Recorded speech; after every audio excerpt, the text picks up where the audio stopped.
नमस्कार साथियों, शिक्षकों की पदोन्नति के संबंध में एक लेटेस्ट अपडेट निकल कर आ रही है। पहले अफसरों कर्मचारियों की पदोन्नति में तेजी, लेकिन शिक्षकों की पदोन्नति में अब भी संशय।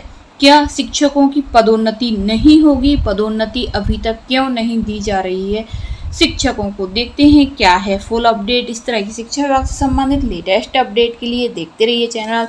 वीडियो को लाइक एंड शेयर कीजिए। मध्य प्रदेश के लाखों सरकारी कर्मचारियों के लिए राज्य सरकार ने सभी विभागों को निर्देश दिए हैं कि 20 जुलाई से शुरू होने वाले विधानसभा के मानसून सत्र से पहले लंबित पदोन्नति की प्रक्रिया को प्राथमिकता के आधार पर पूरा किया जाए। इसके लिए विभागीय पदोन्नति समितियां बैठक लगातार आयोजित की जा रही हैं। पात्र कर्मचारियों के पदोन्नति आदेश भी निरंतर जारी हो रहे हैं, लेकिन स्कूल शिक्षा विभाग और जनजातीय कार्य विभाग अंतर्गत कार्यरत शिक्षकों की पदोन्नति पर अभी भी सस्पेंस बरकरार है। सूत्रों के अनुसार सरकार चाहती है पदोन्नति नियम 2025 को लेकर हाईकोर्ट में किसी संभावित फैसले से पहले अधिक से अधिक विभागों में पदोन्नति की प्रक्रिया पूरी कर ली जाए। इसी वजह से प्रशासनिक स्तर पर तेजी दिखाई जा रही है।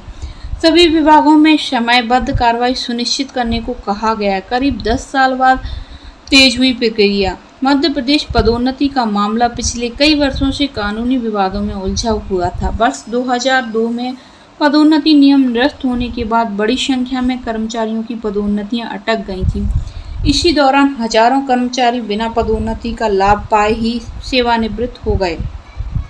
अब सरकार द्वारा नई प्रक्रिया को गति दिए जाने से लंबे समय से इंतजार कर रहे कर्मचारियों के वर्षों से लंबित प्रमोशन का रास्ता साफ हो गया। यदि निर्धारित समय सीमा के भीतर प्रक्रिया पूरी होती है तो इसका लाभ प्रदेश के विभिन्न विभागों में कार्यरत बड़ी संख्या में अधिकारी कर्मचारियों को मिलेगा। आरटी 2009 कानून अमल में आने से पहले नियुक्त शिक्षक विशेष रूप से घोषित शिक्षक संवर्ग को कानूनी रूप से सरकार ना तो पदोन्नति से वंचित कर सकती है और ना ही टेट के लिए बाध्य कर सकती है, क्योंकि सरकार 2012-13 में दोनों संवर्ग के शिक्षकों को पदोन्नति दे चुकी है तथा सरकार के पास सशर्त पदोन्नति का विकल्प मौजूद है। इसलिए सरकार पदोन्नति नहीं रोक सकती।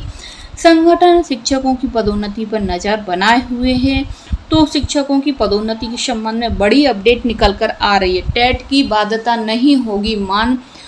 शिक्षकों की पदोन्नति के लिए टेट नहीं होगा अनिवार्य, क्योंकि 2012 और 13 में जो पदोन्नति दी गई थी उसमें टेट को मान्य नहीं किया गया था। इसी आधार पर अब जो शिक्षकों के लिए पदोन्नति दी जाएगी उसमें टेट अनिवार्यता नहीं रहेगी। शिक्षकों की पदोन्नति में ये बन सकते हैं रोड़ा। सूत्रों की माने तो शिक्षकों की पदोन्नति में टीईटी की अनिवार्यता और जनगणना में संलग्न रोड़ा बन सकती है। 21 जुलाई अथवा जुलाई के अंतिम सप्ताह में पदोन्नति विवाद पर हाईकोर्ट कोई ठोस निर्णय ले सकती है। हालांकि सरकार उच्च पद प्रभार प्राप्त शिक्षकों को प्राथमिकता देते हुए सशर्त यथास्थान पदोन्नति दे सकती है। टीईटी की अनिवार्यता और बड़ी संख्या में शिक्षकों की जनगणना में संलग्नता अन्य शिक्षकों को पदोन्नति में बाधा बन सकती है। तो टीईटी की अनिवार्यता और जो शिक्षक जनगणना ड्यूटी में लगे हुए हैं उनके कारण से पदोन्नति मिलने में शिक्षकों को देरी हो रही है। लेकिन विषय शिक्षक संगठनों का कहना है कि टीईटी और जनगणना किसी भी तरह से शिक्षकों की पदोन्नति में रोड़ा नहीं बन सकते हैं, क्योंकि 2012 और 13 में जो पदोन्नति हुई थी उसमें भी टेट को अनिवार्य नहीं किया गया था। तो बिना टेट वाले सभी शिक्षकों को पदोन्नति मिलेगी। तो इस तरह की शिक्षा विभाग से संबंधित लेटेस्ट अपडेट के लिए देखते रहिए चैनल। धन्यवाद दोस्तों।